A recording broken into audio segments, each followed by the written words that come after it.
नमस्कार दोस्तों, स्वागत है आपका पेज ऑडियो यूट्यूब चैनल पर। आज हम बात करने वाले हैं द प्रैक्टिसिंग माइंड बुक की समरी के बारे में। दोस्तों, क्या आपने कभी सोचा है कि जब भी आप कोई नया कौशल सीखना चाहते हैं या किसी लक्ष्य को हासिल करना चाहते हैं तो अधीरता और बेचैनी क्यों महसूस होती है? हमें ऐसा क्यों लगता है कि मंजिल बहुत दूर है और वहां तक पहुंचने के लिए हमें संघर्ष करना पड़ेगा? क्यों कुछ लोग हर टास्क को बिना किसी स्ट्रेस के एंजॉय करते हैं जबकि दूसरे लोग जल्दी ही फ्रस्ट्रेट हो जाते हैं? असल में इसकी जड़ें हमारे माइंडसेट और प्रैक्टिस के तरीकों में छुपी होती हैं। इसी गहरी समझ को थॉमस एम स्टर्नर ने अपनी किताब द प्रैक्टिसिंग माइंड में विस्तार से समझाया है। सोचिए, आप कोई नया स्किल सीख रहे हैं, पियानो बजाना, पेंटिंग करना या फिर कोई नया बिजनेस शुरू करना। शुरुआत में आप एक्साइटेड रहते हैं, लेकिन जैसे ही चुनौतियां आने लगती हैं आपका धैर्य कम होने लगता है और आप डिमोटिवेट हो जाते हैं। लेकिन अगर मैं कहूं कि हर स्किल, हर गोल और हर एम्बिशन को अचीव करने का एक सीक्रेट तरीका है, वह तरीका जो आपको स्ट्रेस फ्री, फोकस्ड और डिसिप्लिन बना सकता है, यही तरीका है एड प्रैक्टिसिंग माइंड। इस वीडियो में हम जानेंगे कि कैसे आप ध्यान, धैर्य और आत्म अनुशासन को अपनी डेली लाइफ में अपना सकते हैं ताकि आपका माइंड हमेशा शांत और केंद्रित रहे। हम अक्सर किसी भी काम में रिजल्ट पर इतना ध्यान देते हैं कि प्रोसेस को एंजॉय ही नहीं कर पाते। यही मानसिकता हमें तनाव और असंतोष की ओर धकेलती है। लेकिन जब आप अपने माइंड को प्रेजेंट मोमेंट में रखना सीख जाते हैं तो मास्टरी अपने आप आपकी जिंदगी का हिस्सा बन जाती है। असल में सफलता सिर्फ डेस्टिनेशन पर पहुंचने से नहीं मिलती, बल्कि उस जर्नी को जीने से मिलती है।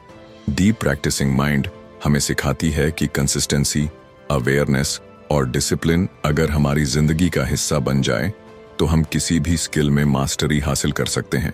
लेकिन यह आसान नहीं है, क्योंकि हम में से ज्यादातर लोग क्विक रिजल्ट चाहते हैं और आउटकम के पीछे भागते हैं, जबकि असली मैजिक प्रोसेस में छुपा होता है।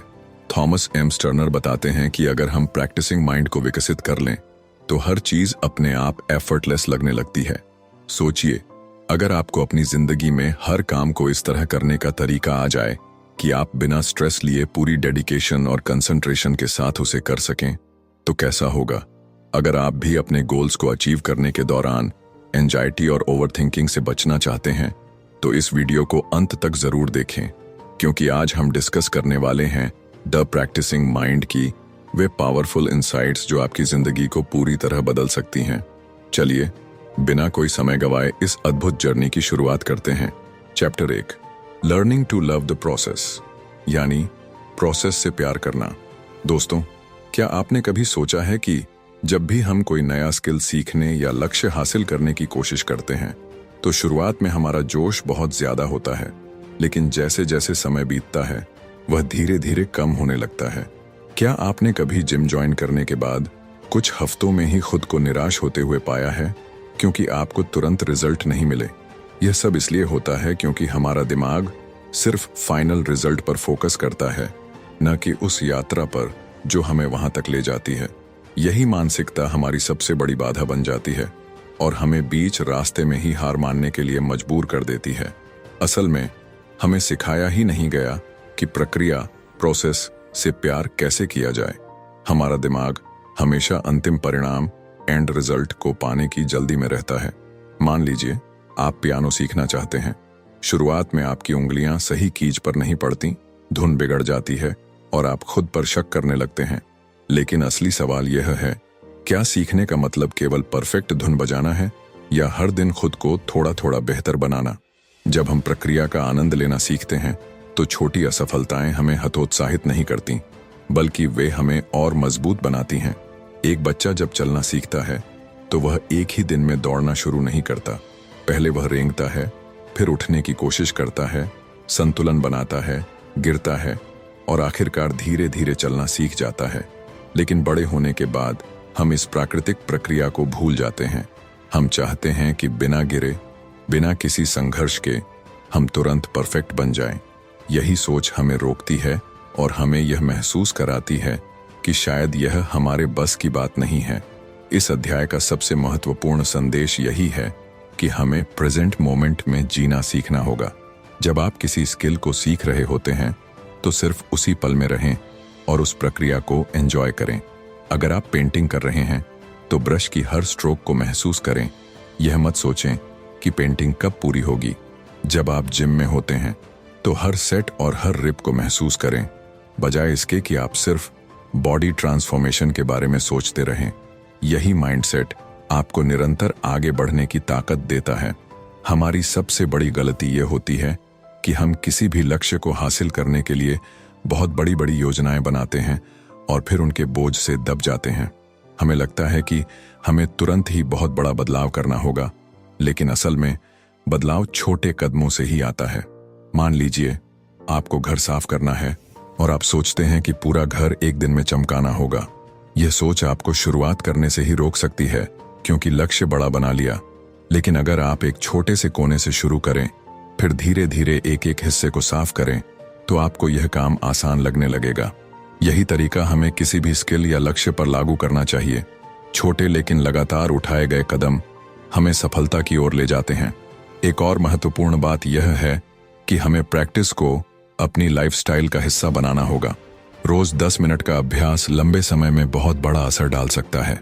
उदाहरण के लिए, अगर आप गिटार बजाना सीख रहे हैं तो भले ही आप एक दिन में सिर्फ 10 मिनट ही प्रैक्टिस करें, लेकिन अगर आप इसे लगातार 1 साल तक करें तो 60 घंटे की प्रैक्टिस हो जाएगी और यह आपको निश्चित रूप से बेहतर बनाएगी। Learning to love the process अध्याय का सबसे बड़ा टेकअवे यही है कि सफलता का राज पहले कदम को उठाने और उस प्रोसेस में टिके रहने में है। अगर आप वेट लॉस करना चाहते हैं तो पहले दिन से ही घंटों वर्कआउट करने की जगह रोज 15 मिनट की वॉक से शुरुआत करें। जब यह आदत बन जाए तो इसे बढ़ाएं। यह छोटे छोटे कदम ही मिलकर बड़े बदलाव लाते हैं। अंततः यह अध्याय हमें सिखाता है कि हमें खुद को उस मानसिकता से मुक्त करना होगा जो हमें तुरंत परिणाम पाने के लिए अधीर बना देती है। असली खुशी और संतोष यात्रा में है, न कि सिर्फ मंजिल पर। जब हम यह समझ जाते हैं कि मास्टरी धीरे धीरे और निरंतर प्रयासों से आती है, तो हमारी मानसिकता बदल जाती है और हम किसी भी नई चीज को सीखने के लिए अधिक ओपन और डेडिकेटेड हो जाते हैं। इसीलिए अगली बार जब आप कुछ नया सीखें या किसी लक्ष्य को पाने की कोशिश करें, तो खुद से एक सवाल पूछें, क्या मैं इस प्रक्रिया से प्यार कर रहा हूं? अगर हां, तो आप सही रास्ते पर हैं। चैप्टर 2, प्रोसेस नॉट प्रोडक्ट, अर्थात प्रक्रिया ना कि परिणाम। हम में से ज्यादातर लोग किसी भी काम को करते समय उसके अंतिम परिणाम पर ज्यादा ध्यान देते हैं, न कि उस प्रक्रिया पर जो हमें वहां तक ले जाती है। यही सोच हमें बेचैन और अधीर बना देती है। प्रक्रिया न कि परिणाम, यही इस अध्याय का मुख्य संदेश है। जब हम किसी लक्ष्य की तरफ बढ़ते हैं तो अगर हमारा पूरा ध्यान सिर्फ मंजिल पर टिका रहेगा तो सफर हमें थकाने लगेगा। लेकिन अगर हम खुद को प्रक्रिया में पूरी तरह डुबो दें तो यह सफर भी आनंदमय हो जाएगा और मंजिल तक पहुंचना भी आसान लगेगा। मान लीजिए कोई पियानो बजाना सीख रहा है। अगर उसका ध्यान हर वक्त इस बात पर रहेगा कि उसे कितनी जल्दी एक पूरा गाना परफेक्ट तरीके से बजाना आ जाए, तो वह हर छोटी गलती पर चिढ़ेगा, निराश होगा और शायद बीच में ही हार मान लेगा। लेकिन अगर वह खुद को इस प्रक्रिया में झोंक दे, हर एक नोट को महसूस करे, हर गलती से कुछ सीखे और सिर्फ वर्तमान पर ध्यान दे, तो यह सीखने का अनुभव न केवल आसान बल्कि मजेदार भी हो जाएगा। यही बात किसी भी स्किल, किसी भी लक्ष्य पर लागू होती है। कई बार हम सोचते हैं कि जब हम अपने लक्ष्य तक पहुंच जाएंगे तभी हमें सुकून मिलेगा, लेकिन यह एक भ्रम है। अगर हमारी खुशी सिर्फ मंजिल से जुड़ी होगी तो वह हमेशा दूर ही लगेगी, क्योंकि जब हम एक लक्ष्य पा लेते हैं तो तुरंत दूसरा लक्ष्य हमारे सामने खड़ा हो जाता है। इसलिए अगर सुकून और संतुष्टि चाहिए तो उसे मंजिल में नहीं बल्कि उस रास्ते में ढूंढना होगा जो हमें वहां तक ले जाता है। अगर आप हर कदम का आनंद लेना सीख जाते हैं तो आप कभी भी बेचैनी महसूस नहीं करेंगे। हर बड़े लक्ष्य को पाने की प्रक्रिया छोटे छोटे स्टेप्स से बनी होती है। जब हम अपने हर छोटे कदम को पूरी एकाग्रता से उठाते हैं तो सफर अपने आप सरल लगने लगता है। यह ठीक वैसा ही है जैसे कोई बच्चा जब चलना सीखता है तो वह हर कदम पर ध्यान देता है, उसे पूरी तरह महसूस करता है। लेकिन अगर वह यह सोचने लगे कि मुझे दौड़ने में कितना समय लगेगा, तो शायद वह चलना सीख ही ना पाए। एक और बड़ी गलती जो हम करते हैं वह यह है कि हम अपने प्रोग्रेस को जज करने लगते हैं। अगर हम कुछ ही दिनों में बड़ा बदलाव नहीं देख पाते तो खुद को कोसने लगते हैं, लेकिन सच तो ये है कि हर बदलाव धीरे धीरे होता है। पेड़ भी एक ही दिन में बड़ा नहीं हो जाता, वह हर दिन थोड़ा थोड़ा बढ़ता है। अगर आप अपनी प्रक्रिया को ठीक से अपनाते हैं तो परिणाम अपने आप आता है। इस सोच को अपनाने का सबसे आसान तरीका यह है कि हर काम को छोटे टुकड़ों में बांट लिया जाए और हर छोटे स्टेप को पूरे ध्यान से किया जाए। जब कोई चित्रकार पेंटिंग बनाता है तो वह एक बार में पूरी तस्वीर नहीं बना देता। वह ब्रश की हर स्ट्रोक पर ध्यान देता है, उसे महसूस करता है और धीरे धीरे एक सुंदर चित्र उभर आता है। जीवन में भी अगर हम हर क्षण को पूरी तरह जीना सीख लें तो न केवल हमारा लक्ष्य पाने का सफर आसान होगा, बल्कि हम हर दिन में खुशी भी महसूस कर पाएंगे। चैप्टर 3 दी 4S words, simplify, small, short और स्लो। यह अध्याय हमें सिखाता है कि कैसे हम अपनी किसी भी प्रक्रिया को अधिक प्रभावी और आसान बना सकते हैं। बस 4 महत्वपूर्ण सिद्धांतों को अपनाकर, सिंप्लीफाई, स्मॉल, शॉर्ट और स्लो। जब हम किसी लक्ष्य को लेकर चलते हैं तो अक्सर हमारे दिमाग में एक परफेक्ट और बड़ी तस्वीर होती है। मान लीजिए कि कोई व्यक्ति पेंटिंग सीखना चाहता है। शुरुआत में वह सोचता है कि कुछ ही हफ्तों में वह खूबसूरत कलाकृतियां बना लेगा, लेकिन जब उसे ब्रश पकड़ने की सही तकनीक भी कठिन लगने लगती है तो वह खुद को हतोत्साहित महसूस करने लगता है। इसका कारण यह है कि उसने अपने लक्ष्य को बहुत बड़ा और जटिल रूप में देख लिया, बजाय इसके कि वह छोटे छोटे स्टेप्स पर ध्यान केंद्रित करे। इसी समस्या का समाधान यह अध्याय देता है। पहला सिद्धांत है सिंप्लीफाई। जब भी हम किसी चीज को सीखने की कोशिश करते हैं, हमें सबसे पहले उसे सरल बनाना चाहिए। इसका मतलब है कि हमें अपनी सोच और अपनी प्रक्रिया को अनावश्यक जटिलताओं से मुक्त करना होगा। उदाहरण के लिए, अगर कोई व्यक्ति अपने घर को साफ करना चाहता है लेकिन उसे यह काम बहुत बड़ा और थका देने वाला लगता है, तो वह इसे छोटे हिस्सों में बांट सकता है। पहले सिर्फ टेबल साफ करना, फिर अलमारी ठीक करना। इस तरह यह काम आसान हो जाता है। जब हम किसी काम को सरल बनाते हैं तो हमें उस पर काम करने की प्रेरणा भी अधिक मिलती है। दूसरा सिद्धांत है स्मॉल, यानी हर चीज को छोटे हिस्सों में बांटकर करना। अक्सर लोग कोई भी स्किल या प्रोजेक्ट को पूरा करने के लिए एक ही बार में बहुत कुछ करने की कोशिश करते हैं, लेकिन इससे वे जल्दी थक जाते हैं और अपनी ऊर्जा खो देते हैं। उदाहरण के लिए, अगर कोई व्यक्ति वायलिन सीखना चाहता है तो उसे पूरे गाने बजाने की कोशिश करने से पहले सिर्फ एक एक नोट को सही तरीके से बजाने पर ध्यान देना चाहिए। जब हम छोटे छोटे स्टेप्स को अपनाते हैं तो हम बिना ज्यादा तनाव के आगे बढ़ सकते हैं और हमारी प्रगति भी ज्यादा स्थिर होती है। तीसरा सिद्धांत है शॉर्ट, यानी अपने अभ्यास, प्रैक्टिस और मेहनत के समय को छोटे छोटे सत्रों में बांटना। कई बार हम सोचते हैं कि अगर हमें किसी चीज में माहिर बनना है तो हमें घंटों तक बिना रुके अभ्यास करना होगा, लेकिन यह तरीका न केवल थका देने वाला होता है, बल्कि इससे सीखने की प्रक्रिया भी धीमी हो जाती है। अगर हम कम लेकिन फोकस्ड अभ्यास करें तो वह ज्यादा प्रभावी होगा। उदाहरण के लिए, अगर कोई व्यक्ति योग करना चाहता है तो बजाय इसके कि वह एक बार में 2 घंटे करने की कोशिश करे और फिर कई दिनों तक कुछ न करे, वह हर दिन सिर्फ 15 से 20 मिनट के छोटे सत्र कर सकता है। इससे उसकी आदत बनी रहेगी और सीखने की गति भी बनी रहेगी। चौथा सिद्धांत है स्लो, यानी हर प्रक्रिया को धीरे धीरे और ध्यानपूर्वक करना।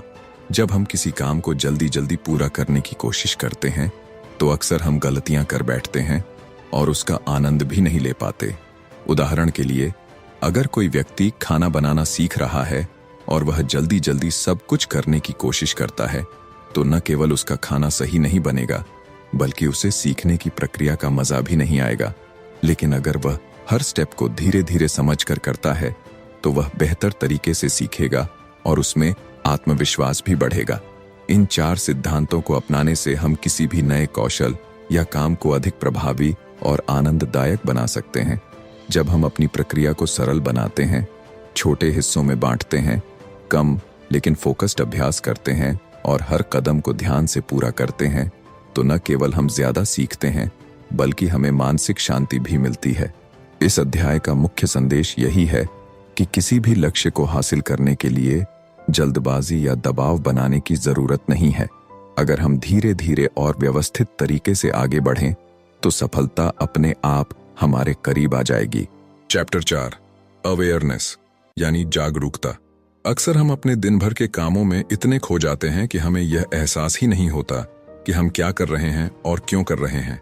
हमारी जिंदगी ऑटो पायलट मोड पर चल रही होती है और हम बिना सोचे समझे चीजों को बस करते चले जाते हैं। लेकिन अगर हम सच में किसी चीज में सुधार लाना चाहते हैं, अगर हमें अपनी आदतों, सोचने के तरीके और काम करने की स्टाइल में बदलाव लाना है, तो इसकी पहली और सबसे अहम शर्त है खुद को लेकर जागरूक होना। सोचिए, अगर कोई पियानो बजाना सीख रहा है लेकिन उसे यह पता ही नहीं कि उसकी उंगलियां सही तरीके से मूव कर रही हैं या नहीं, तो क्या वह कभी बेहतरीन पियानो प्लेयर बन पाएगा? बिल्कुल नहीं। जब तक उसे अपने हर मूवमेंट का एहसास नहीं होगा, वह सुधार नहीं कर पाएगा। यही बात जिंदगी के हर पहलू पर लागू होती है। कई बार हम खुद को कहते सुनते हैं, मुझे गुस्सा कम करना चाहिए या मुझे ज्यादा फोकस्ड होना चाहिए। लेकिन असली सवाल यह है कि हम अपने गुस्से या ध्यान भटकने के पल में सच में जागरूक होते भी हैं या नहीं। ज्यादातर लोग तभी सोचते हैं जब नुकसान हो चुका होता है। जागरूकता हमें उस क्षण में रोकने की ताकत देती है जब हम किसी पुराने पैटर्न में गिरने वाले होते हैं। मान लीजिए, किसी को आदत है कि वह हर छोटी बात पर जल्दबाजी में फैसला ले लेता है। अगर वह जागरूक नहीं है तो बार बार वही गलतियां दोहराएगा। लेकिन अगर वह सच में अपने व्यवहार पर ध्यान देना शुरू करे तो वह एक पल ठहर कर खुद से पूछ सकता है, क्या मैं यह फैसला सोच समझ कर ले रहा हूं या बस अपनी पुरानी आदतों के चलते? यही जागरूकता का जादू है। अक्सर लोग सोचते हैं कि बदलाव मुश्किल है, लेकिन असल में यह मुश्किल नहीं है। बस हमें पता होना चाहिए कि हम कब और कैसे बदल सकते हैं। आप जिस चीज को लेकर जागरूक हो जाते हैं, उसमें सुधार लाना अपने आप आसान हो जाता है। यह कोई भारी भरकम तकनीक नहीं है, बस खुद को ध्यान से देखने की एक आदत है। इसके लिए कोई खास ट्रेनिंग या सख्त नियम नहीं चाहिए। बस जब भी कोई भाव या विचार आए, एक सेकंड रुककर उसे देखिए। अभी मैं क्या सोच रहा हूं? यह भावना क्यों आई? क्या यह सच में जरूरी है? जितना ज्यादा हम अपने विचारों और भावनाओं को इस नजरिए से देखेंगे, उतना ही जल्दी हम अनचाही आदतों से बाहर निकल पाएंगे। एक बच्चा जब चलना सीखता है तो गिरता है, फिर उठता है और धीरे धीरे उसे पता चलता है कि कैसे बैलेंस करना है। जागरूकता भी इसी तरह से काम करती है। शुरुआत में यह मुश्किल लग सकता है, लेकिन जैसे जैसे इसे अपनाते हैं, यह हमारी जिंदगी का हिस्सा बन जाती है। और जब ऐसा होता है तो हम अपने अंदर गहरा बदलाव देख सकते हैं, बिना किसी जबरदस्ती या तनाव के। अगर हम सच में खुद में सुधार लाना चाहते हैं तो सबसे पहले यह समझना जरूरी है कि हम कब और कहां गलतियां कर रहे हैं। जागरूकता हमें इसी का एहसास दिलाती है। ये कोई जादू की छड़ी नहीं, बल्कि एक साधारण लेकिन ताकतवर तरीका है जो हमारी जिंदगी को पूरी तरह बदल सकता है। चैप्टर 5 अंडरस्टैंडिंग परफेक्शनिज्म यानी पूर्णतावाद को समझना। पूर्णतावाद यानी परफेक्शनिज्म एक ऐसा जाल है जिसमें फंसकर हम खुद पर बेवजह का दबाव डालते हैं। हम सोचते हैं कि हमें हर काम बिल्कुल सही तरीके से करना चाहिए, बिना किसी गलती के। लेकिन यह सोच हमें प्रगति करने से रोक देती है, क्योंकि जब हमारा ध्यान केवल परफेक्शन पर होता है तो हम प्रक्रिया का आनंद नहीं ले पाते। इस अध्याय में यही समझाया गया है कि परफेक्शन की चाह हमें कैसे बाधित कर सकती है और इससे कैसे बचा जाए। जब हम किसी काम को करते हैं तो क्या हमें उसका आनंद लेना चाहिए या हर वक्त यह सोचते रहना चाहिए कि यह कितना परफेक्ट बन रहा है? अक्सर हम दूसरी राह चुनते हैं और नतीजा यह होता है कि हमारा दिमाग हमेशा अधीर बना रहता है। पूर्णता कोई अंतिम गंतव्य नहीं, बल्कि एक यात्रा है। इसका मतलब यह है कि परफेक्शन कभी एक बार में नहीं आता, बल्कि लगातार अभ्यास और धैर्य से ही धीरे धीरे निखरता है। अगर हम यह समझ लें कि हम हर दिन थोड़ा थोड़ा सुधार कर सकते हैं तो परफेक्शन का बोझ हल्का हो जाता है। कई लोग सोचते हैं कि परफेक्शनिज्म एक अच्छी चीज है क्योंकि यह हमें मेहनत करने के लिए प्रेरित करता है, लेकिन सच्चाई यह है कि यह हमें अक्सर निराश करता है। जब हमारा ध्यान केवल बेहतरीन नतीजे पर होता है तो हम अपने छोटे छोटे सुधारों को नजरअंदाज कर देते हैं।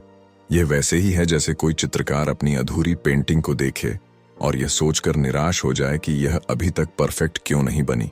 लेकिन अगर वह हर ब्रश स्ट्रोक को पूरी एकाग्रता से लगाए तो धीरे धीरे उसकी कला में निखार आता जाएगा। एक और बड़ी समस्या यह है कि पूर्णतावाद हमें डराने लगता है। हम गलती करने से डरते हैं, असफलता से बचने की कोशिश करते हैं और कभी-कभी तो इस डर की वजह से शुरुआत ही नहीं कर पाते। लेकिन असली सीख तो गलतियों से ही मिलती है। अगर आप बिना डरे गलतियां करने को तैयार हैं, तो आप तेजी से सीख सकते हैं। जब कोई बच्चा चलना सीखता है तो वह गिरता है, फिर उठता है और धीरे धीरे अपने कदमों को संतुलित करना सीखता है। अगर वह यह सोचकर डर जाए कि उसे गिरना नहीं चाहिए, तो वह कभी चलना सीख ही नहीं पाएगा। इस सोच से बाहर आने का सबसे आसान तरीका है प्रक्रिया पर ध्यान देना, न कि अंतिम परिणाम पर। जब हम केवल इस बात पर फोकस करते हैं कि अभी का काम हम कितनी अच्छी तरह कर सकते हैं, तो हमारी प्रगति अपने आप होने लगती है। इससे न केवल हमारा दिमाग शांत रहता है, बल्कि हम किसी भी कौशल को बेहतर तरीके से सीख सकते हैं। पूर्णतावाद को समझने का असली मतलब यही है, खुद को सुधारते रहना, लेकिन बिना किसी अनावश्यक दबाव के। जब हम इस विचार को अपनाते हैं, तो जीवन में सच्ची सहजता और आनंद आना शुरू हो जाता है। Chapter 6, creating habits we desire, यानी वांछित आदतों का निर्माण। हम सभी अपने जीवन में कुछ अच्छी आदतें विकसित करना चाहते हैं, चाहे वह रोज व्यायाम करना हो, ध्यान लगाना हो या किसी नई स्किल में महारत हासिल करना। लेकिन अक्सर यह होता है कि हम उत्साह के साथ शुरुआत तो करते हैं, मगर कुछ ही दिनों में हमारी इच्छा शक्ति कमजोर पड़ने लगती है और पुरानी आदतें हमें वापस खींच लेती हैं। इस अध्याय में बताया गया है कि इच्छा शक्ति के बल पर आदतें बनाने की कोशिश करना ही हमारी सबसे बड़ी गलती होती है। अगर आप सच में कोई आदत विकसित करना चाहते हैं, तो इसे अपनी पहचान का हिस्सा बनाइए, न कि सिर्फ एक काम जिसे करना जरूरी है। आदतों का निर्माण एक स्वाभाविक प्रक्रिया है, लेकिन इसे सही तरीके से अपनाने की जरूरत होती है। जब कोई नया कौशल सीखने की कोशिश करता है, तो शुरुआती दौर में उसे यह कठिन लगता है, लेकिन जैसे जैसे वह अभ्यास करता है, यह कौशल उसकी स्वाभाविक आदत का हिस्सा बन जाता है। यह ठीक वैसा ही है जैसे कोई पहली बार साइकिल चलाने की कोशिश करता है। शुरुआत में संतुलन बना पाना मुश्किल लगता है, मगर धीरे धीरे बिना सोचे समझे भी पैडल चलने लगते हैं। इस अध्याय में बताया गया है कि किसी भी आदत को बनाने के लिए प्रक्रिया का आनंद लेना जरूरी है। अगर कोई केवल नतीजों पर ध्यान देगा, तो वह जल्द ही थक जाएगा और आदत छोड़ देगा। उदाहरण के लिए, अगर कोई हर दिन सुबह दौड़ने की आदत बनाना चाहता है, लेकिन हर बार सिर्फ इस बात पर ध्यान देता है कि कितनी दूरी तय करनी है या कितनी कैलोरी बर्न करनी है, तो वह जल्द ही ऊब जाएगा। लेकिन अगर वह सिर्फ इस एहसास पर ध्यान दे कि दौड़ते समय शरीर कैसा महसूस कर रहा है, हवा कैसी लग रही है और खुद को धीरे धीरे बेहतर करने का अवसर मिल रहा है, तो दौड़ना एक आनंददायक अनुभव बन जाएगा। सबसे महत्वपूर्ण बात यह है कि आदतें मजबूरी से नहीं, बल्कि सहजता से बनाई जानी चाहिए। अगर किसी काम को बोझ समझकर किया जाएगा, तो वह आदत नहीं बन सकती। जब कोई इंसान पियानो बजाना सीखता है, तो अगर वह हर बार यह सोचकर अभ्यास करे कि उसे कितनी जल्दी परफेक्ट होना है, तो वह अधीर हो जाएगा। लेकिन अगर वह सिर्फ अभ्यास के अनुभव को स्वीकार करे, गलतियों से सीखने की मानसिकता अपनाए और खुद को प्रक्रिया में झोंक दे, तो पियानो बजाना उसकी आदत में बदल जाएगा। यह भी समझना जरूरी है कि कोई भी आदत एक ही दिन में नहीं बनती। इसे धीरे धीरे विकसित किया जाता है, छोटे छोटे कदमों के साथ। शुरुआत में दिमाग बदलाव का विरोध करता है, क्योंकि वह पुरानी आदतों से बंधा होता है। लेकिन जब किसी काम को बार बार किया जाता है, तो यह मस्तिष्क के लिए स्वाभाविक बन जाता है। अगर आप किसी भी अच्छी आदत को बनाए रखना चाहते हैं, तो उसे छोटे, आसान और लगातार किए जाने वाले कार्यों में बांट दीजिए। यही सही तरीका है किसी भी आदत को लंबे समय तक बनाए रखने का। जब हम इसे अपनाते हैं, तो बदलाव आसान हो जाता है और हम अपनी जिंदगी को सही दिशा में मोड़ पाते हैं। Chapter 7, the value of deliberate practice, यानी जानबूझकर अभ्यास का मूल्य। जब हम किसी भी कौशल में निपुण होना चाहते हैं, तो केवल अभ्यास करना काफी नहीं होता, बल्कि सही तरीके से अभ्यास करना जरूरी होता है। जानबूझकर किया गया अभ्यास यानी डिलिब्रेट प्रैक्टिस वह प्रक्रिया है जिसमें हम पूरे ध्यान और समझदारी के साथ अपने प्रदर्शन को सुधारने पर काम करते हैं। इस अध्याय में समझाया गया है कि सिर्फ समय देने से हम बेहतर नहीं होते, बल्कि यह देखना जरूरी है कि हम उस समय का उपयोग कैसे कर रहे हैं। अगर आप बिना सोचे समझे अभ्यास कर रहे हैं, तो आप सिर्फ अपनी गलतियों को दोहरा रहे हैं, उन्हें सुधार नहीं रहे। कई लोग सोचते हैं कि ज्यादा घंटों तक अभ्यास करने से वे एक्सपर्ट बन जाएंगे, लेकिन असलियत यह है कि अगर अभ्यास में सही फोकस और सुधार की मानसिकता नहीं है तो यह केवल समय की बर्बादी होगी। उदाहरण के लिए, अगर कोई पियानो बजाना सीख रहा है और रोज घंटों तक सिर्फ वही धुन दोहराता रहता है जिसमें वह पहले से ही अच्छा है, तो उसकी प्रगति बहुत धीमी होगी। लेकिन अगर वह जानबूझकर उन कठिन भागों पर ध्यान दे जहां वह गलती कर रहा है और उन्हें सुधारने की कोशिश करे, तो उसका कौशल तेजी से निखरेगा। जानबूझकर अभ्यास का सबसे बड़ा फायदा यह है कि यह हमें अवचेतन रूप से सीखने में मदद करता है। जब हम किसी भी काम को पूरी एकाग्रता के साथ करते हैं तो हमारा दिमाग छोटी छोटी कमियों को पहचानना शुरू करता है और खुद ब खुद उन्हें ठीक करने लगता है। यह वैसा ही है जैसे कोई क्रिकेटर नेट प्रैक्टिस में हर बार गेंद के संपर्क को महसूस करता है और अपनी तकनीक को लगातार सुधारता है। सही अभ्यास का मतलब सिर्फ समय लगाना नहीं, बल्कि हर क्षण को सीखने के मौके की तरह देखना है। इस प्रक्रिया में धैर्य और जागरूकता सबसे जरूरी है। जब हम किसी भी नई चीज को सीखते हैं तो हमारा दिमाग स्वाभाविक रूप से जल्दबाजी करता है और हम तुरंत नतीजे चाहते हैं। लेकिन जानबूझकर अभ्यास का मतलब है कि हम अपनी गलतियों को खुलकर स्वीकार करें, बिना हड़बड़ाए उन पर काम करें और लगातार सुधार की मानसिकता बनाए रखें। उदाहरण के लिए, अगर कोई नई भाषा सीख रहा है और हर दिन केवल रटे हुए शब्द दोहरा रहा है तो उसे ज्यादा फायदा नहीं होगा। लेकिन अगर वह ध्यानपूर्वक उन शब्दों और उच्चारणों पर काम करे जिनमें वह कमजोर है, तो उसकी प्रगति तेज होगी। इस अध्याय का सबसे महत्वपूर्ण संदेश यह है कि गुणवत्ता मात्रा से ज्यादा मायने रखती है। अगर कोई व्यक्ति हर दिन केवल 30 मिनट भी पूरी एकाग्रता और समझदारी के साथ अभ्यास करता है, तो वह उस व्यक्ति से कहीं ज्यादा आगे बढ़ सकता है जो बिना किसी सोचे समझे 3 घंटे अभ्यास कर रहा हो। यही असली सीख है। हर अभ्यास सत्र को एक उद्देश्य के साथ करना, अपनी गलतियों को पहचानना और छोटे छोटे सुधारों पर ध्यान देना। जब हम इस सिद्धांत को अपनाते हैं तो हमारा हर प्रयास हमें सफलता के और करीब ले जाता है। तो दोस्तों, यही थी एट प्रैक्टिसिंग माइंड किताब के सबसे महत्वपूर्ण चैप्टर की समरी, जो हमें सिखाती है कि सफर का आनंद कैसे लिया जाए और हर दिन खुद को थोड़ा बेहतर बनाने की प्रक्रिया से कैसे प्यार किया जाए। उम्मीद है कि इस ऑडियो बुक समरी ने आपको नई सोच दी होगी और सीखने के प्रति आपका नजरिया बदलने में मदद की होगी। अगर आपको इस वीडियो से कुछ भी नया सीखने को मिला हो तो इसे एक लाइक जरूर करें। आपका एक छोटा सा सपोर्ट हमें और भी बेहतरीन समरीज लाने के लिए प्रेरित करेगा। और अगर आप ऐसी ही ज्ञानवर्धक और प्रेरणादायक किताबों की समरी लगातार सुनना चाहते हैं तो हमारे पेज ऑडियो चैनल को अभी सब्सक्राइब कर लीजिए। हम जल्द ही मिलेंगे एक और शानदार किताब की समरी के साथ। तब तक के लिए अपना ख्याल रखें, सीखते रहें और जीवन की हर प्रक्रिया का आनंद लें। नमस्कार।